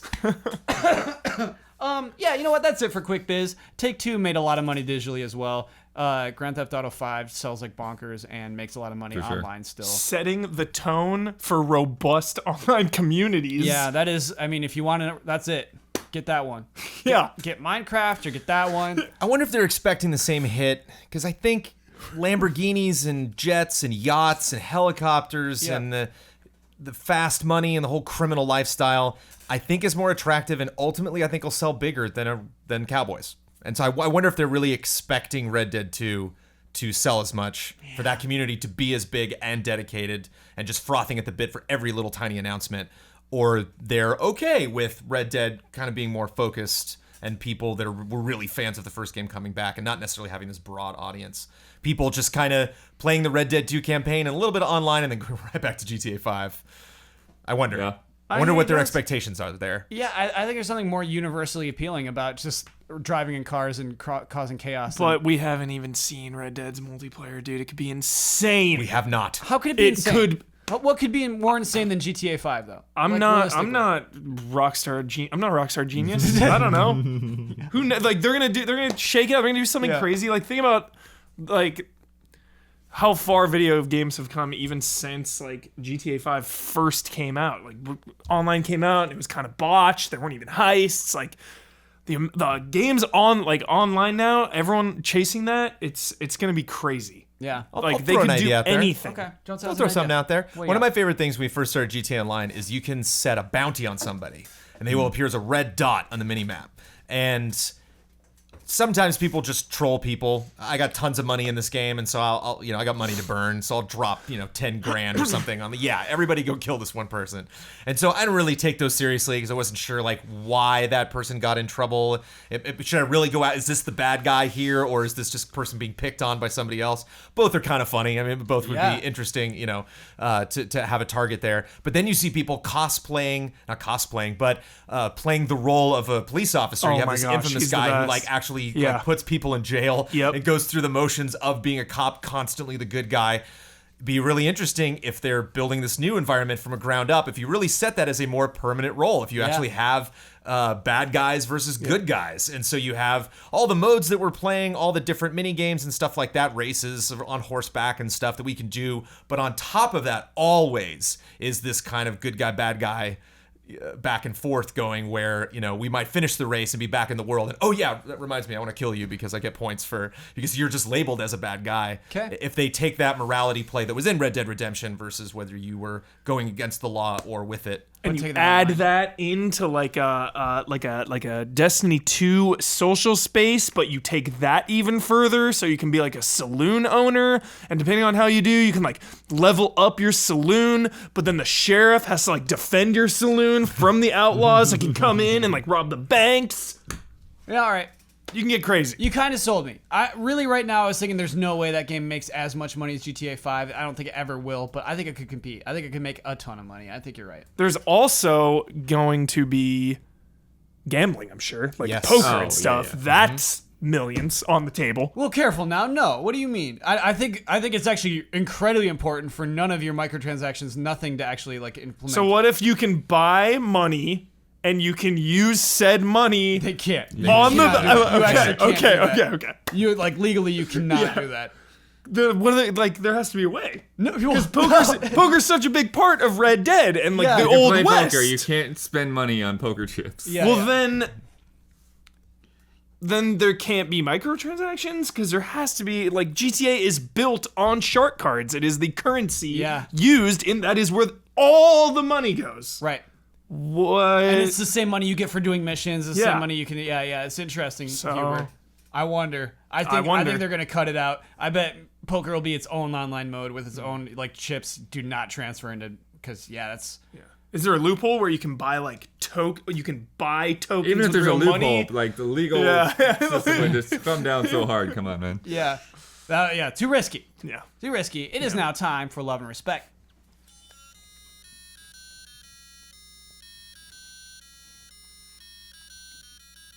Love and respect. So we're a little deep into the podcast. We're going to have to be brief again with Love and Respect 2 weeks in a row. I feel bad about this. We have some good stuff this week, too. One thing I want to acknowledge, this was 2 weeks ago. We did a Love and Respect of someone that I actually forgot to pull. Found your name. The person who gave us a Love and Respect question about Odyssey from 2 weeks ago came from Frank. Nice, Frank. Frank, Sorry that I pulled your question, but didn't actually pull your question. Thank you for your insightful question. Frank West. Just Frank. Just Frank. Not Frank West. Frank. Hugh, were you doing that thing I like? I'm sorry. First and last name from a Famous video Franks. game character.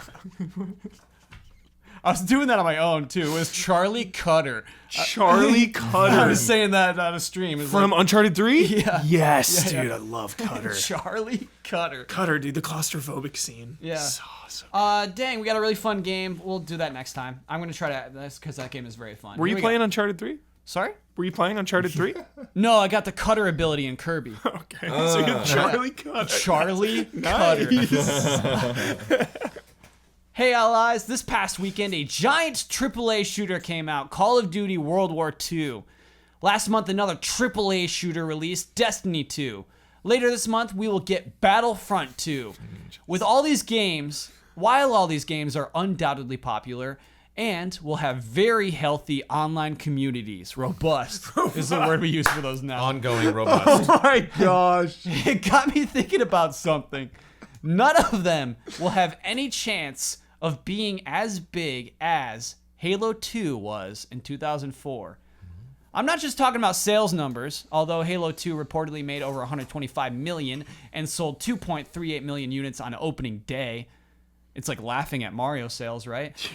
I'm more referring to the powerful zeitgeist that followed the Halo name in the early 2000s and Halo 2's complete and total reign over online console shooters. Halo 2 was console FPS multiplayer during that time. My question is, could a shooter in 2017 or beyond ever dominate the marketplace and mindshare as Halo 2 once did in 2004? So this is the kind of question where it's a strong premise. You have to buy into that premise first, and I want to ask the panel if you do Yeah. buy in.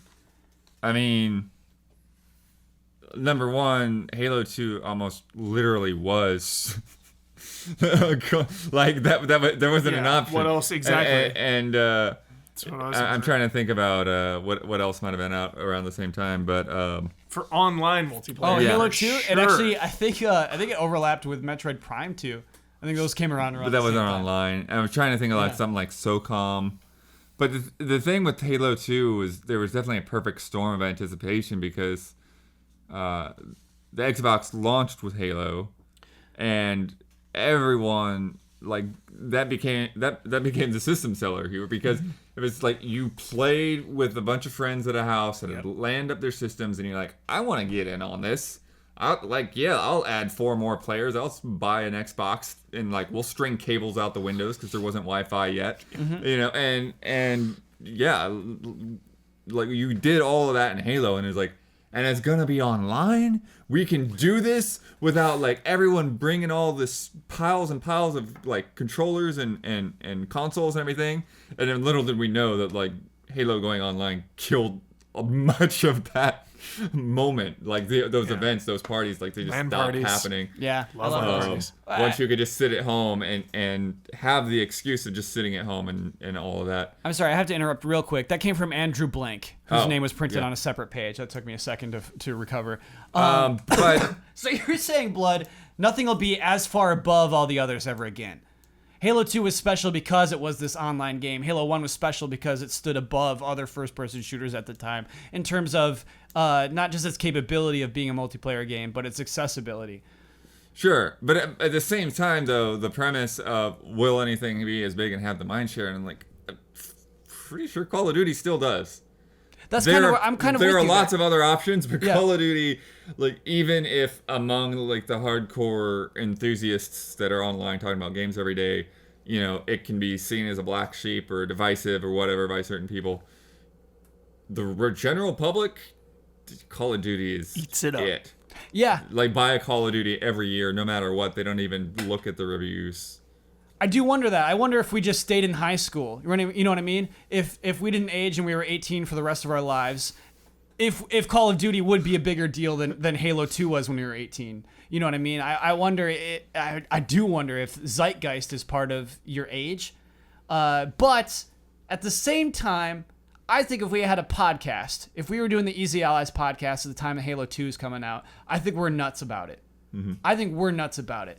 But I don't think we're nuts about Call of Duty World War II. Even though Huber loves it. I love it. We're not nuts about it though, Huber. We're not propping it up Well, as we're the only best game of the nuts. year. We're nuts about something when like all of us love it. You know? Yeah. Nuts about Zelda. Will that ever happen for a first-person shooter again? This is the question. That's what we're being asked. Yes. An online first-person Come on, shooter. optimism. Yes. Yeah? Of course. Will we have it something that's like Halo 2 was? I think we got close with Destiny. I mean, Destiny 2. I think we got close with Destiny. Yeah. Look at PUBG. PUBG's not there, man. This game, Yeah, that's the thing. PUBG game out is of there. nowhere. We're not there. Yeah. But PUBG PUBG is there. Yeah. disturbingly massive audience, like huge numbers coming from out of nowhere with no established licensing or name. You know, they didn't have the backing of Microsoft. They didn't have the Halo name. I don't understand it. Like out of But yeah. nowhere. So of course, I think it can totally happen. 100%. Yeah. Yeah. Jones, are you a believer? That this could come back, sure. I think it's interesting that for a while there, we mentioned World War II eventually, but for a while there, we were comparing Halo 2 to Call of Duty. And I thought that was interesting. Yeah. That, yes, Call of Duty is very popular year to year, but Halo 2 just by itself. I think Modern Warfare 2 was even bigger than Halo 2. Am I wrong in thinking that? No, you're right. It had a bigger online Modern community. Warfare and 2. Yeah. Because, well, actually, I don't know if Call of Duty will ever return to Modern Warfare 2. Because you know what? That was the pinnacle. It should be huge that they're going back to World War II, and it's not that huge. You know what I mean? It's not that anticipation. Yeah. It's not that Halo 2 anticipation, which was reading the blog every week. It was huge, you know? Go ahead. My only question is, can Call of Duty ever get back there, or will it take a new IP? You know, the zeitgeist of a new, fresh new IP and a new thing to reclaim it. You know, has Call of Duty reached its peak? Can it ever go back, or is it just like too much? Even if this one was the best one ever, you know, can it get that? Or is it going to take something brand new to, It's funny, to Huber, dethrone it? You know? that's why I thought Destiny 2 was going to be the one. Yeah, and it wasn't. And our bet. Yeah. I thought Destiny 2 because it's, you know, still kind of new. Yeah. By the way, early returns from Europe, I'm killing that bet, dude. I'm killing that one. The bet, by the way, Thought it had for you. everybody to catch you up, Huber and I bet on which would sell more this year, Oh. Destiny 2 or Call of Duty World War II. Yeah. I think I'm winning that one. Already? What's Not already. Which Not one? already. I think I'm trending towards. Sorry, I was betting on Call of Duty. What about Huber's those betting on Destiny PC sales? I don't, Huber. I don't think it's gonna be there, man. I don't think it's gonna be there. But yeah, it is. I mean, the advertisement is actually young 20 to 30 somethings going around saying, "Hey, man, did you hear Call of Duty's back in World War II?" Great Do you like ad. this ad? I love these ads. Playing on the nostalgia. Have you seen this, Jones? No. It's, I don't think I have. Oh, So gosh. they got to get the band back together. Yeah. Because So- Call of Duty's back in World War. So it's like the older guy calling Yeah. all his friends that Yeah. are older now. They have like kids and stuff. Yeah. And it's like, let's play Call of Duty. Like, we're back. yeah. The thing I is, liked Huber, it. I'm not buying it. Right. I don't feel the enthusiasm that we should be feeling for them going back to World War II. Yeah. Because it's almost like they had to. It's almost as if it was an obligation because they went too far into space. And because getting the band back together again for World War II doesn't make sense, like Modern Warfare 2 is the one, you know? You Yeah. should be getting the band back together again to relive the Modern Warfare days. Yeah. Like, that's Like Call of Duty, what was the one that Xbox 360 launched with? Call of Duty 2? 3. Okay. Like that was World War II. That was a big hit. That was cool. That was cool to get a 364 and play online, and actually that was neat. And I could see them getting back together for that, but you're right. That wasn't the peak of Call of Duty. Yeah. And so, yeah, it's kind of a fake message in a way.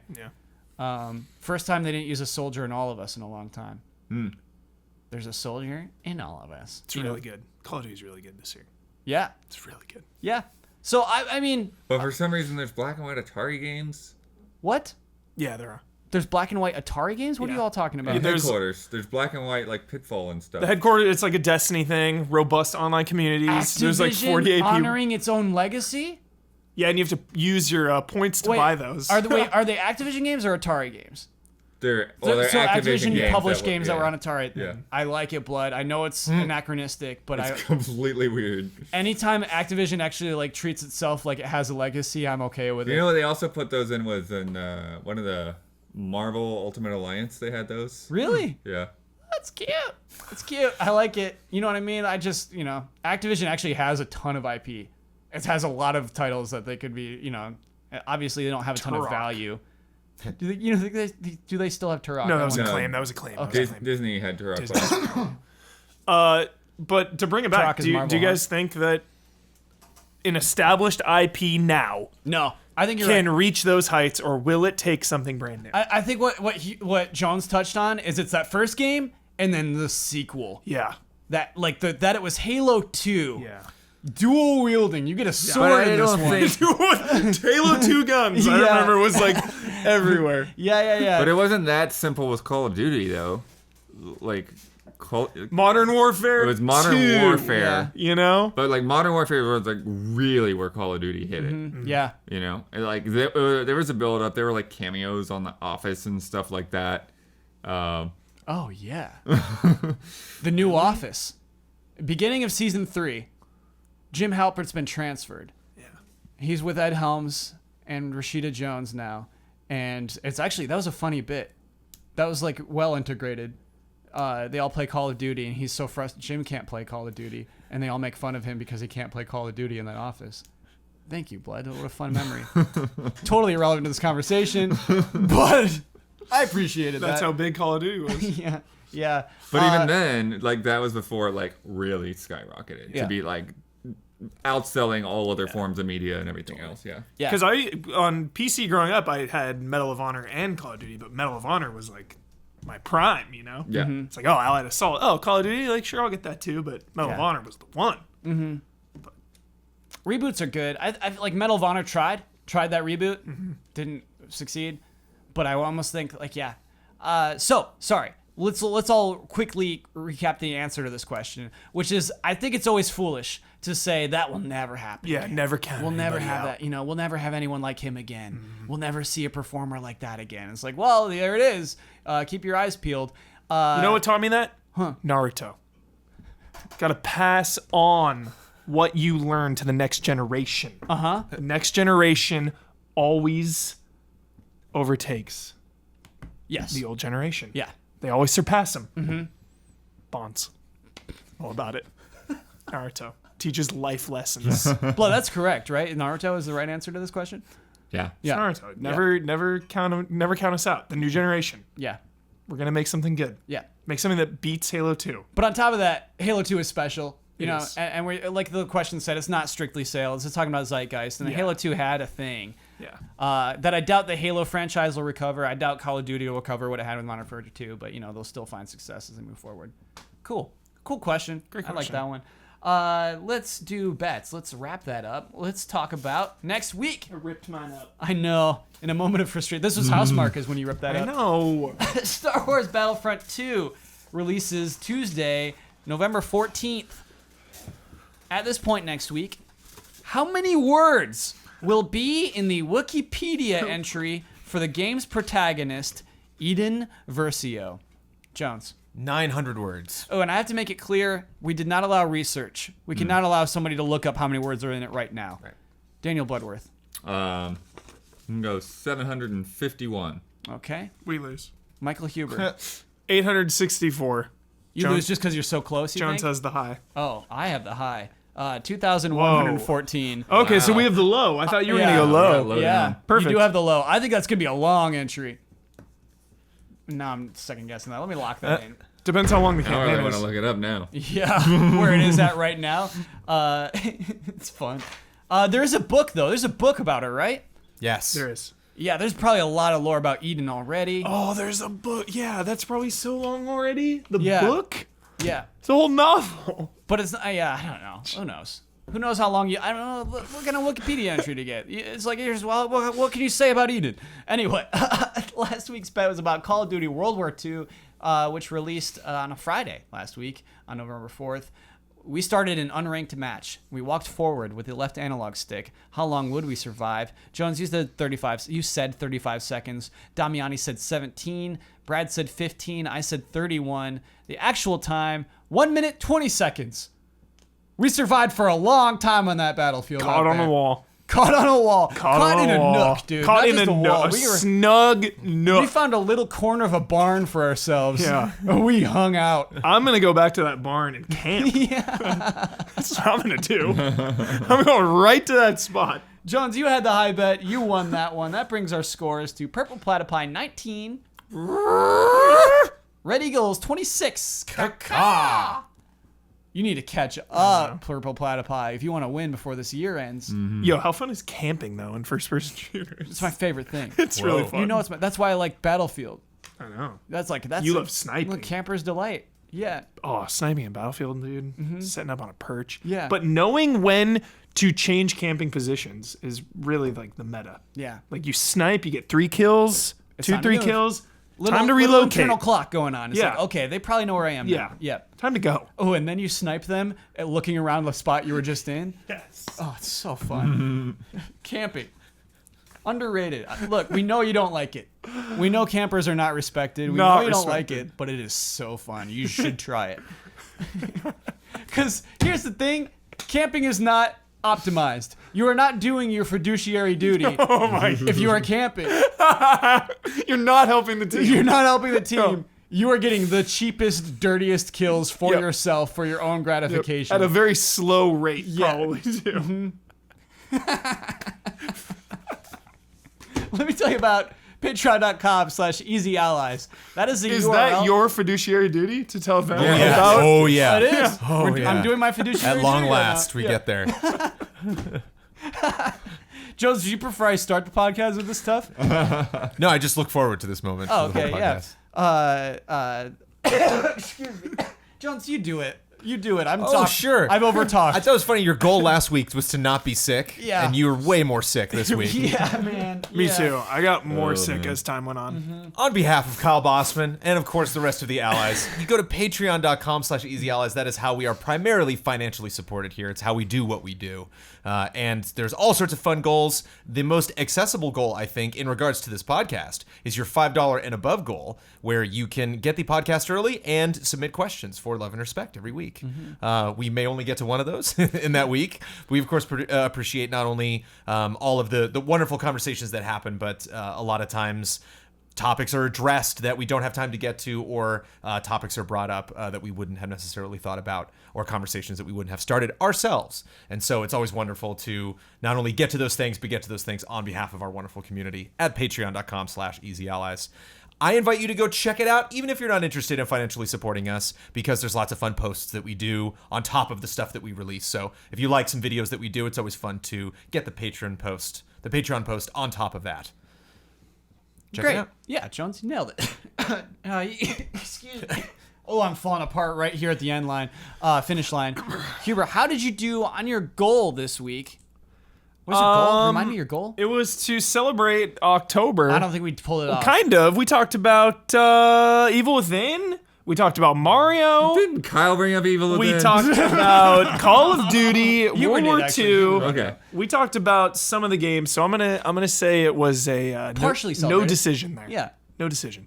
Hubert, this is a personal question. Yeah. But there was a press conference for the Dodgers this morning. Oh. And, like, I'm I've wondering, been on. like, When the last out was made, I Yeah. turned the TV off, and I haven't looked at anything since. but, like, are you still proud of the team? Yeah. It was still a good season, right? Yeah. It was a great season. It was a great season, but for the situation and the circumstances, and like winning the division 5 years in a row, Yeah. never getting to the series, our longest player, Andre Ethier, is like, it's his last year. Like it was win it all or bust for the team. No. They said that. They No. all said that. No. I'm not just They're saying gonna that. be back next I'm not year. just saying that as a fan. Yeah. Every player on the team said, if we don't win it all, it's a failure. Whoa. So. Okay. Daniel Bloodworth. Sorry, that was October. If you're wondering That why was I brought that October. up, that was October. That was October. That was October. We're not celebrating that. It's a bad news podcast. We got to bring it back around. Oh, actually, the final game was in November, so Oh, really? Was it? dodge it. Okay. So October was great. October was great. October was a great month for October baseball. was month of October. great. Yeah. Daniel Bloodworth, I cannot believe that none of us brought up the word Lego this entire podcast. Didn't happen. Jones, we dropped the ball. We did. To play into Blood's goal Yeah. is the ball. That is the ball, baby. Okay.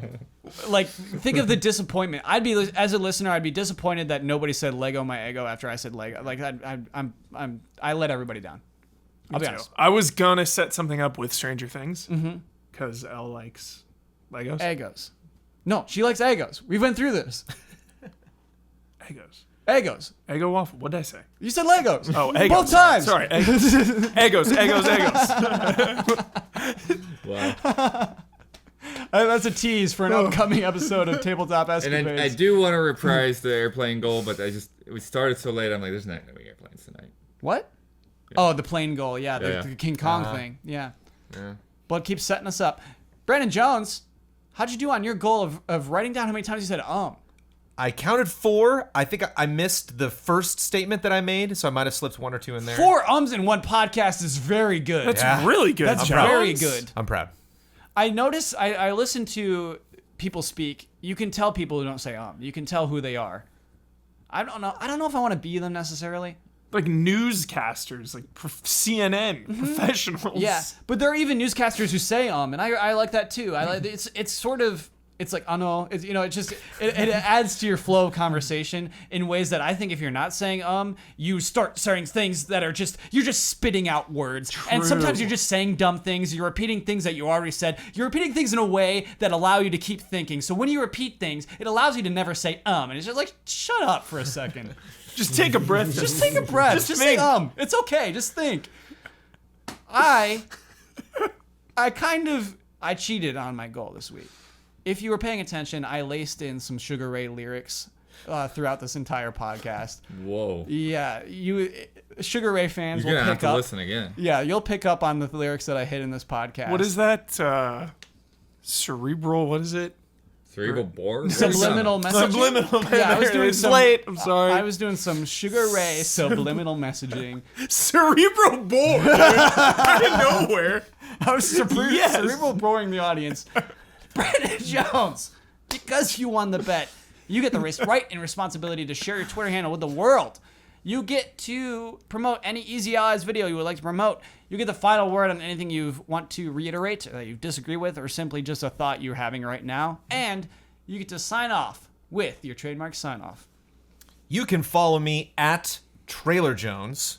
I would like to promote repping my Coast buddies, representing the Paris Games Week betting special results show that will be coming out because gotta fight against the West. Gotta go Coast. I think we might have to explain that. What Coast does that mean? Go Coast. For following Paris Games Week and what was West? TGS. For TGS. Yeah. We've split up the Easy Allies into the West Division and the Coast Division. And now that Paris Games Week came up, me and my buddies in the Coast Division, Daniel Bloodworth included, Michael Huber included. Wait, oh no, you hosted. No, sorry. I'm eliminated. It feels Kyle good. Bossman included. Yeah. Like a Coast on the table here. Mm-hmm. My Coast buddies. A lot of the Coast Division here. So yeah, watch those results. A roller coaster event that Paris Games Week. Going through all of those. One of the things I like about betting specials is like the stakes. That out of the betting specials comes something interesting that I get to watch after that. What are the stakes of this one? The stakes are a rap song. No, those are bad. What do you mean? The losers have to rap. So there's gonna be coming up. There's gonna be 3 Easy Allies who have to perform raps live. Correct. But they're bad at rapping. They're all bad at rapping. Maybe they're not. Okay. You don't know that. Sure. Untapped potential. Yeah. What if you're gonna eat your words? Yeah. And those raps are beyond your wildest expectations. Yeah, it'll at be least worth one watching. of them might be. You never It'll know. be worth watching at least. That's a good promotion. What's your final word? It's a dual promotion too. You kind of promoted next week's group stream. Next week's group stream. You're right. So very much looking forward to that. Twitch.tv/ETIs. As someone who personally, in my parents' bedroom, alone in my house, in 9-year-old Brandon Jones in 1988, watching Oral Hershiser pitch the last and winning pitch of the 1988 World Series, seeing the Dodgers take the whole thing, I think, I'm not going to tell you right now that the Dodgers are going to take it next season, but I believe. Let's get back there, game 1, and start from the ground up, make dreams happen. Yes. Cheers.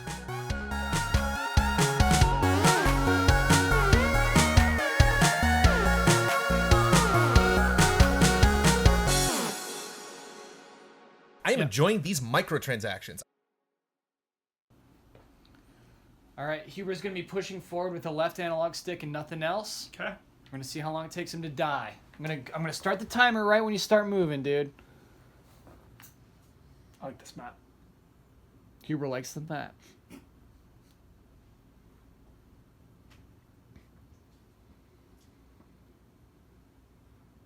Long load times. Is this normal? Yeah. Okay. Settle in. Settle into the load. Oh, here we go. we go. Oh, there it is. Yeah, buddy. Live, buddy. Oh, no. Oh, buddy. Cover, hide. The music's so tense, dude. Oh, somebody's upstairs. Friend or foe? Friend. It was Okay, okay. You're in a good spot right now. This is good. This is- Oh, this is snug. Oh, this is snug. Very cozy. In Oh, this this corner. is good, dude. Oh, we got it It's a made. comfortable corner right there. Call of Duty's changed. No more spawn kills. We're fine. And your entire team is protecting you right now. If you look on the minimap, Yeah, your entire team they're never gonna find us. behind. If they can come from behind you, oh, Oh! there's a guy above you, Oh! above. I hope he doesn't kill He you. doesn't see us. Whole match, baby. He doesn't see us.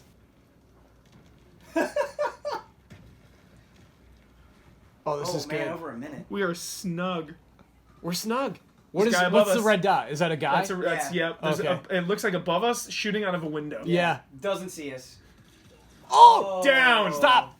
Watch that kill cam. Why does this guy? Got us. What's it? It's the end of Blair Witch Project, dude. Yep. Staring into a wall. All right. Oh, 1 minute 20 seconds.